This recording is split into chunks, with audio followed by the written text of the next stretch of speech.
आजिकार जे ओडिशा राज्यपाल सम्माननीय हरिबाबूजी से मध्य परंपरा आरंभ करिसेंती स्वयं माननीय मुख्यमंत्री घर को जाइए कटसी कॉल रे मंत्री मानकर मध्य क्वार्टर को जाकर संगे वार्तालाप करिया राजभवन रे उड़ीसा सरकार विभिन्न विभाग काम को समीक्षा करिबा मूलतः केंद्रीय योजना सब ओडिशा रे केमिति कार्यकारी होउची तार बाबद रे विभिन्न विभाग अधिकारी मानकर संगे बसिबा एवं तांको पचारिबा एवं कामर समीक्षा करिबा एवं केवल तांकर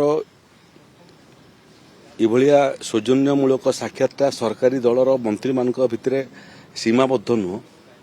विरोधी दल नेता मानक सांगरे मध्य ई वार्तालाप आकु हेबो व्यवस्था पक एवं राज्यपाल भितर दूरता को समाप्त करने विधायक मान विभिन्न समय राजभवन को डाकुंट एवं से निर्वाचन मंडली कथा बुझुंट तेणु केवल गोटे सांविधानिक पदरे रहीकि केवल कागज पत्र रे सरकार विभिन्न बिल को दस्खत देवा और नोटिफिकेशन को दस्खत देवा भितर सीमाबद्ध न होकर ओडिशार विकास सांगे से निजक जोड़ी होती आगु सांसद मध्य थिले एवं राजनीति रे बहुत अनुभव एवं अभिज्ञता तांकर अछि तेणु से अनुभव को बांटिबा पई किछि नुआ परामर्श देबा पई केंद्रीय योजनार कार्यकारिता उपरे गुरुत्व देबा पई राज्य सरकार जो विभिन्न विभाग जनकल्याण योजना सबू अच्छी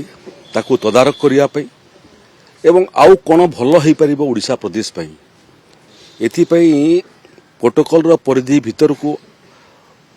निजको सीमाबद्ध न रखिक बाहर को बाहरी करी एसबू करिवार द्वारा व्यवस्थापक एवं राज्यपाल भितर दूरता समाप्त हो राजनीतिक दल एवं सरकारी हूँ कि विरोधी हूँ से सांगरे मध्य जोड़ी हेबारे गणतंत्र रुद्धिमंत हेब विभिन्न विभाग समीक्षा करिवार फल ओडिशावासी मध्य उपकृत हेबे ओडिशार मध्य विभिन्न जिला को जाइकरी प्रशासन संगे एवं लोकंक संगे कथा हबार मध्य नियारा परंपरा महामहिम राज्यपाल आरंभ करिसेंती तेणु ओडिशार सौभाग्य एभली जने महान व्यक्तित्व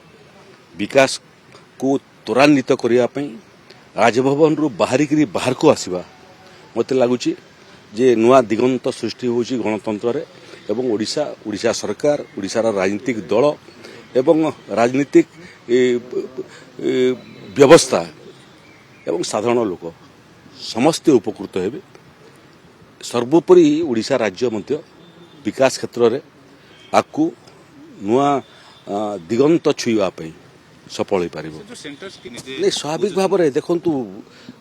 जी मंत्री हूँ विधायक हूँ सरकारी अधिकारी हूँ केंद्र एवं राज्य सरकार योजना बाबद अध्ययन करने समय बाहर करने कथा जो जो योजना अच्छी तार गाइडलाइन को मध्य अध्ययन करने कथा एवं से दिगरे निजको एक्सपर्ट भाव में उपस्थापित करने कथा एवं केवल अधिकारी नुहंती कौन सी केंद्रीय एवं राज्यर योजना को लोकों पाखरे पहुँचापी हेले निष्ठा एवं प्रतिबद्धता दरकार एवं निष्ठा एवं प्रतिबद्धतार कौन सी सीमा नहीं जदि मते पचारे मो तो आकाश सीमा तेणु स्वाभाविक भाव में बांजवर राज्यपाल चाहिए जे समस्ते अध्ययन करंतु समस्ते अवगत हूँ एवं निखुण भाव में केंद्रीय योजना एवं राज्यर योजना जो माने लाभार्थी पाइबार अधिकार अच्छी निखुण भाव में से पाखे पहुँचू तेणु स्वाभाविक भाव में अधिकारी माने सरकारी कर्मचारी माने समस्त दायित्व जे जानिबा बुझिबा एवं पहुँचेबार काम रे निजको व्रती करने प्रतिबद्धतार सहित निर्दिष्ट समय सीमा भितर निखुण भाव में पहुँचबार दायित्व तो पूरा प्रशासन ए दिगरे आम प्रयास करुचु एवं प्रयास आपन को जोटा कहली सीमा हूँ असीम आकाश आम सीमा राजस्व विभाग रे से क्रम आम बहुत अग्रगति कलुणी महामहिम राज्यपाल को ରାଜସ୍ୱ ବିଭାଗର ଯାହା ଯାହା ଯୋଜନା ସବୁ କାର୍ଯ୍ୟକାରୀ ହେଉଛି ତାର ଅଗ୍ରଗତି ବାବଦରେ ମଧ୍ୟ ମୁଁ ଅବଗତ କରିଛି। ବିପର୍ଯ୍ୟୟ ପରିଚାଳନା ବାବଦରେ ମଧ୍ୟ ମହାମହିମ ରାଜ୍ୟପାଳ ଅଧିକ ଜାଣିବା ପାଇଁ ଆଗ୍ରହ ପ୍ରକାଶ କରିଛନ୍ତି। ତେଣୁ ମୁଁ ପରାମର୍ଶ ଦେଇଛି ଯେ ମହାମହିମ ଯଦି ଚାହିଁବେ ତାହେଲେ ରାଜସ୍ୱ ବିଭାଗର ଦିନେ ଆସନ୍ତା ମାସ କେବେ ଗୋଟେ ସମୟ ଦେଲେ ରାଜସ୍ୱ ବିଭାଗର ଯାହା ଯାହା ଯୋଜନା ଏବଂ ତାର ଅଗ୍ରଗତି ବାବଦରେ ଆମେ ରାଜଭବନରେ ଯାଇକରି ମହାମହିମଙ୍କ ସାମ୍ନାରେ ଉପସ୍ଥାପନା କରିବୁ।